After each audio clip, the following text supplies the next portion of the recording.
the ability to adapt to changing market conditions. We have a really uncertain world marketplace at the moment, and the ability to adapt to changing conditions, the ability to adapt to new technologies, to lower production costs.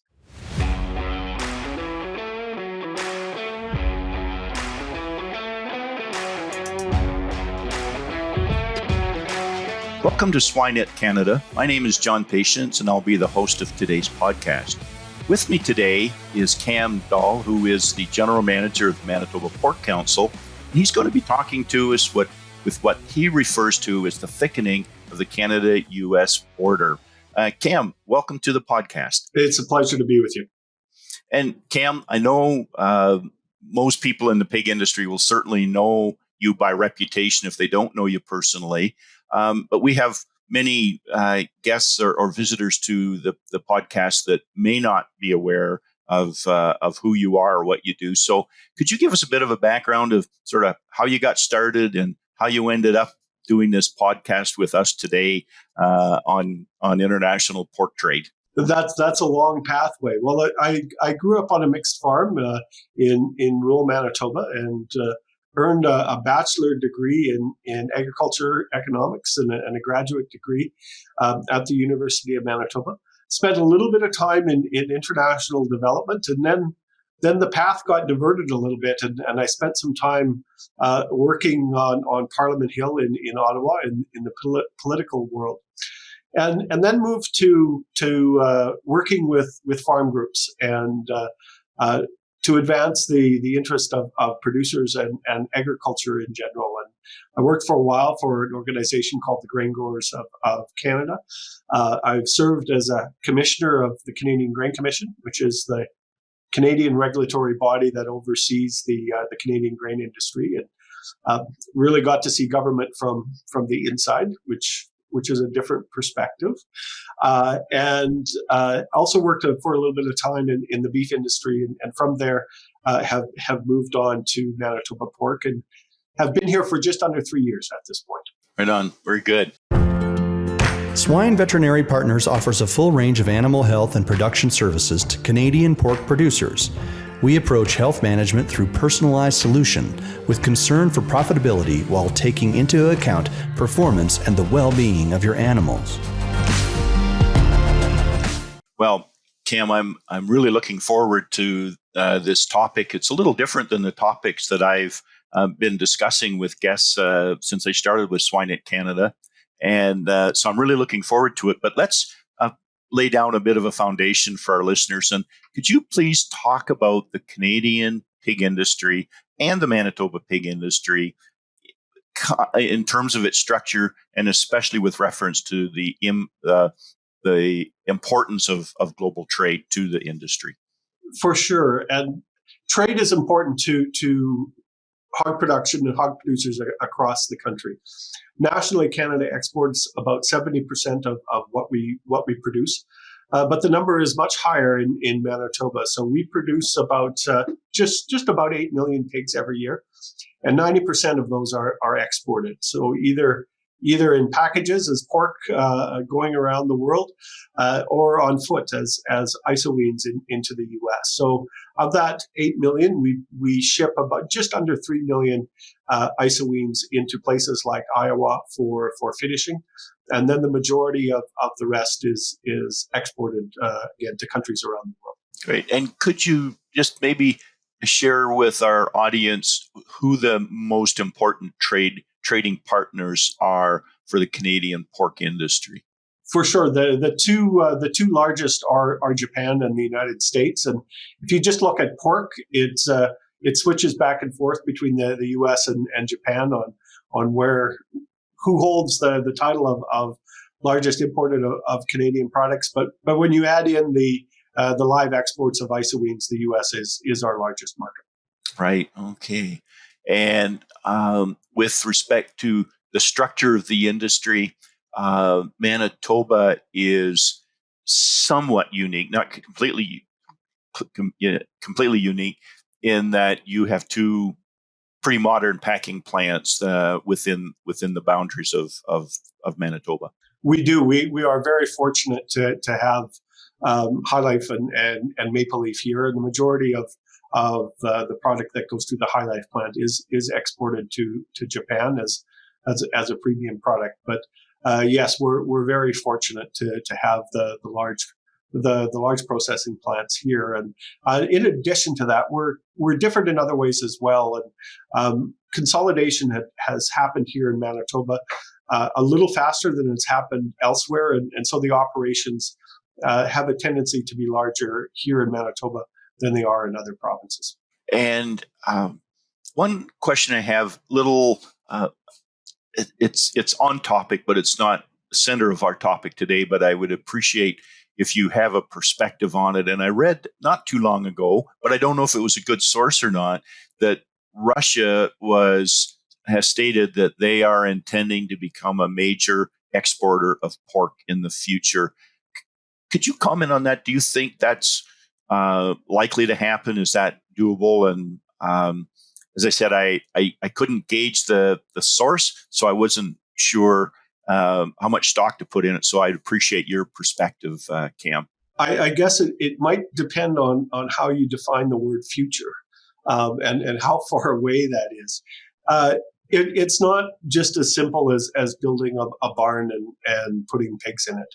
Hog production is a lot more complex than that, and a lot more technological than that. And you need the infrastructure in place to be able to reliably produce healthy pigs for export. And then, of course, you also need the infrastructure for processing and the infrastructure for transportation.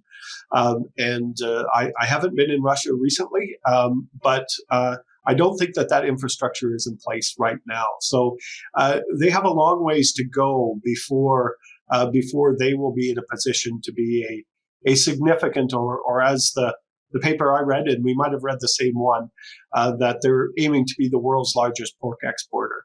I think that's quite a ways down the road, given the development both in production and processing and transportation that is required.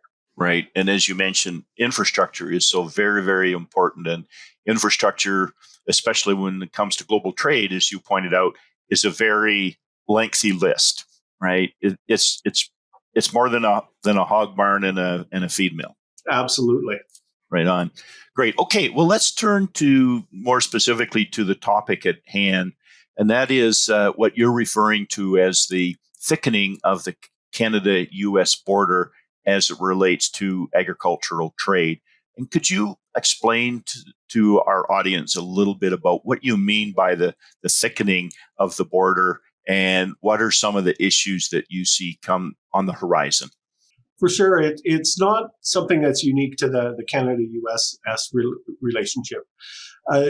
We went through a period, I will say up until at least 2000, but I would even argue up till, say, about 2010. And the 30 years before then, the world was really moving towards reducing trade barriers and liberalizing trade. And for agriculture, that came on the heels of the great food wars, where North America and Europe were competing against each other in subsidies, and there were trade barriers in place. And we've managed to move beyond that and really move to a global market. And that's something that's benefited consumers around the world. But it's something that has absolutely benefited North American farmers. And if you look at the real farm incomes in the 1980s, even with the high subsidy support, and you compare those today, it really is night and day in terms of financial stability. And that change around is because of trade. But recently we've seen a shift, and protectionism is coming back in style. It was happening before the COVID pandemic, but it was really pushed forward as well by the pandemic, where countries were looking to secure their local supply because they were concerned about the international supply chains.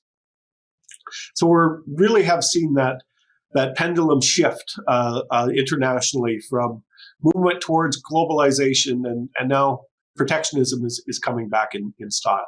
And that's happening between Canada and the US as well. And in the pork industry, I would cite Proposition 12 and country of origin labeling as the two examples. The two that you've mentioned. And, I think it's interesting to your point that that period of time when international trade and the creation of international trade agreements was highly favored and looked upon positively coincided with the growth of pork production across North America, in Canada, the U.S., and Mexico. And if memory serves me correct, I might be out by a few years, but if memory serves me correctly, the U.S. became a net exporter of pork in the early 1990s. I think it was around 1992, 93, 94. I think you're correct, yes. Right. And now I think, is the largest exporter of pork in the world. And Canada's number 2, number 3, number 4? I think number 3. Again, you're putting me on the spot. That's something I should know off the top of my head, and I don't. Yeah, so it's as you pointed out, that's that has represented a lot of opportunities for farmers in all 3 countries to enhance their operations, to become more efficient, to be able to afford to invest in infrastructure like feed mills, packing plants, et cetera, et cetera. And so it's been a pretty strong positive for all 3 countries.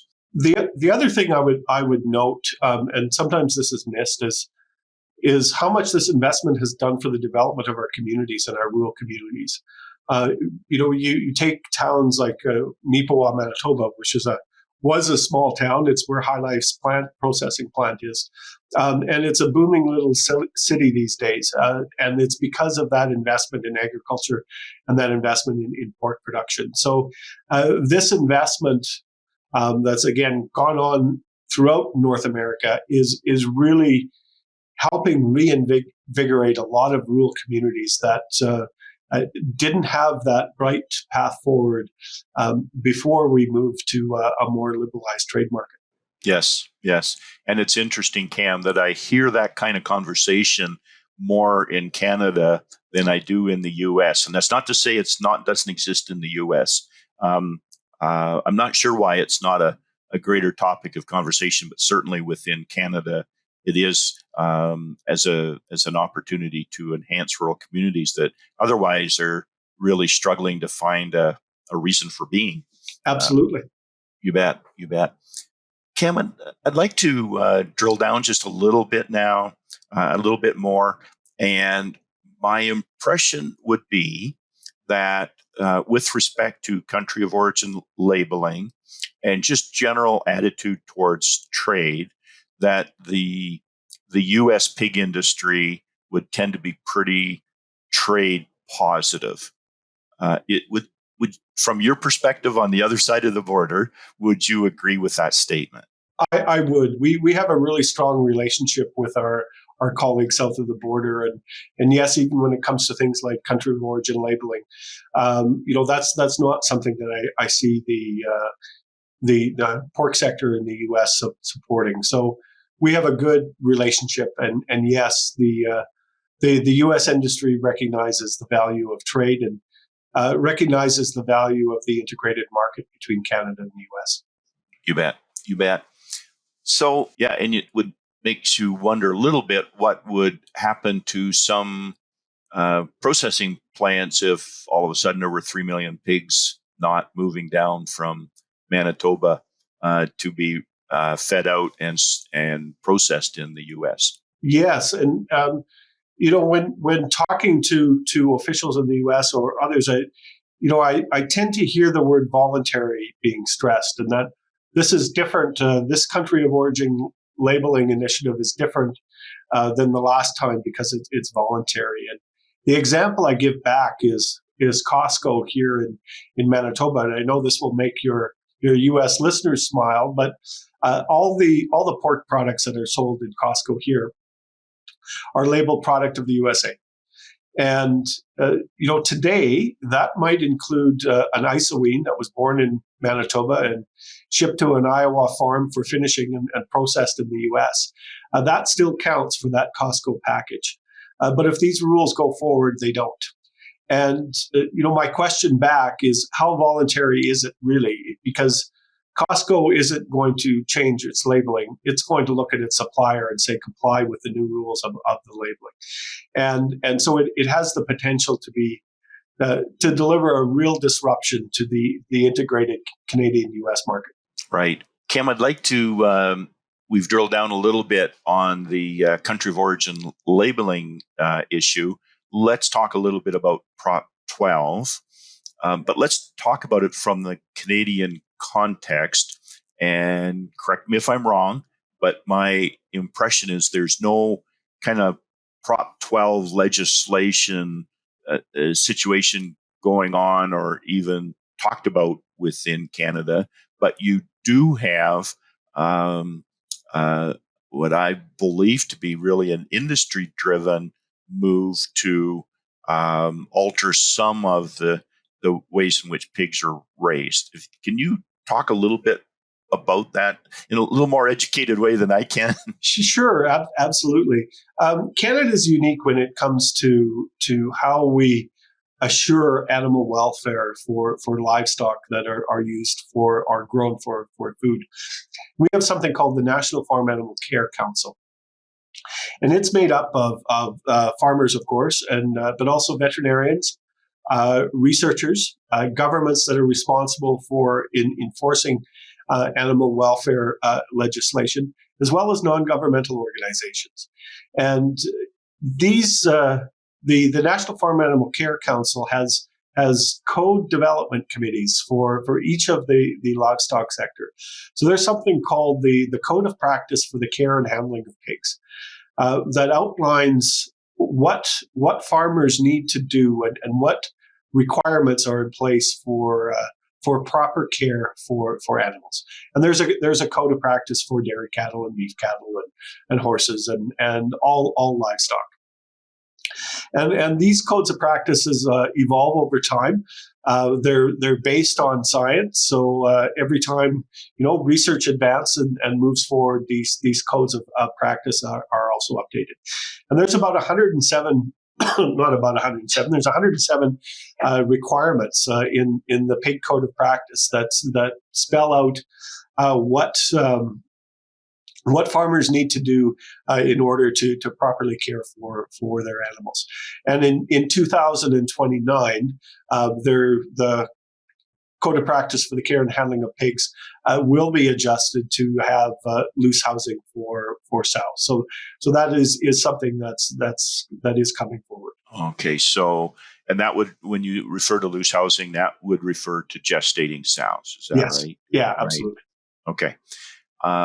So what does the industry in Canada look like? Or maybe for you, it's fair to say in Manitoba, barns still being built with gestation stalls, or are new barns being built with loose housing? What's that landscape looking like? I don't think any new barns will be built now with gestation stalls in place. I think any new facilities will be built with those upcoming guidelines in mind. Gotcha.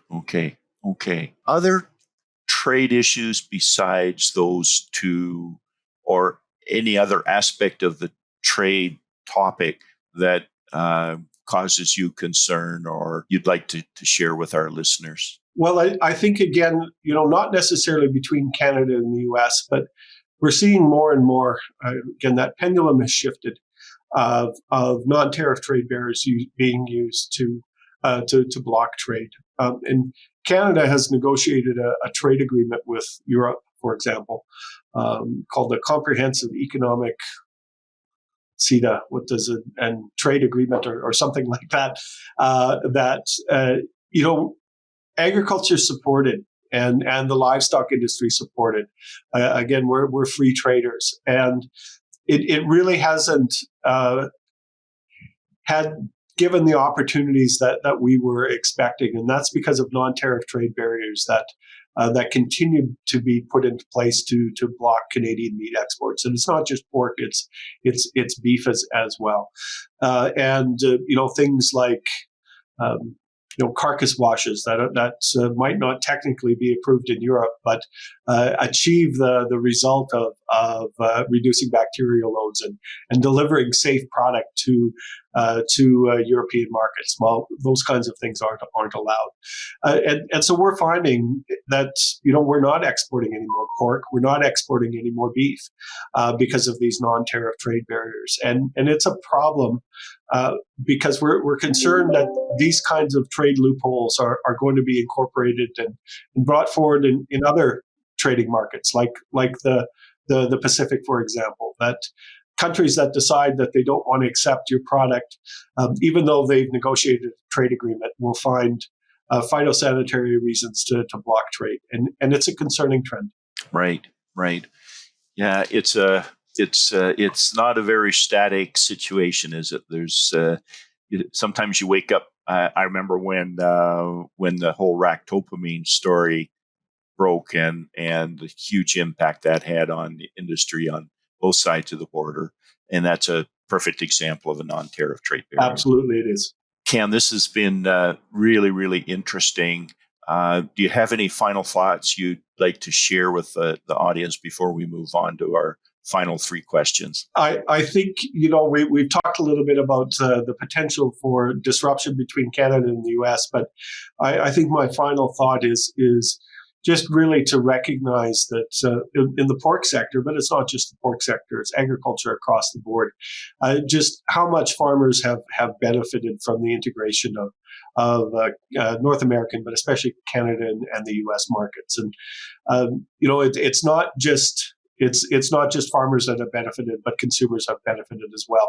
And that delivery of safe, affordable, even in this time of food inflation, the safe, affordable food, and it's coming because our two countries can work together, and it is really a positive example. Great. Well, thanks for that. It's time for our famous three. So we'll move on to the three questions we ask of all of our guests. Cam, and the first question is that do you have a favorite swine-related book that you would like to share with our listeners? I'm going to, maybe cheap out a little bit here, but I haven't always been in the pork industry. I started out, I spent a lot of time on the grain side, and when it came over to pork, the Canadian Hog Journal was I read every edition that comes out, and it's really well done and well put together. And if your listeners aren't subscribing, they should. Very good. Yes. Yeah. Very good.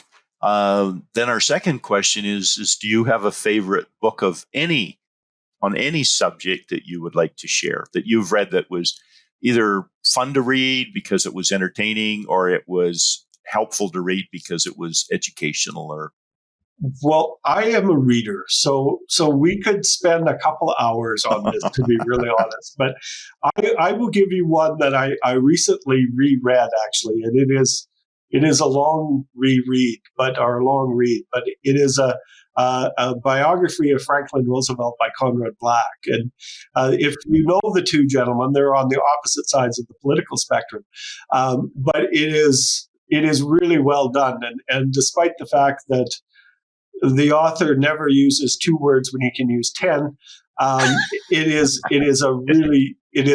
worthwhile read. So anybody that's interested in history, or interested in politics, or interested in that time of history, because it was a time of significant change, it's very, very well done, and it's worth a read.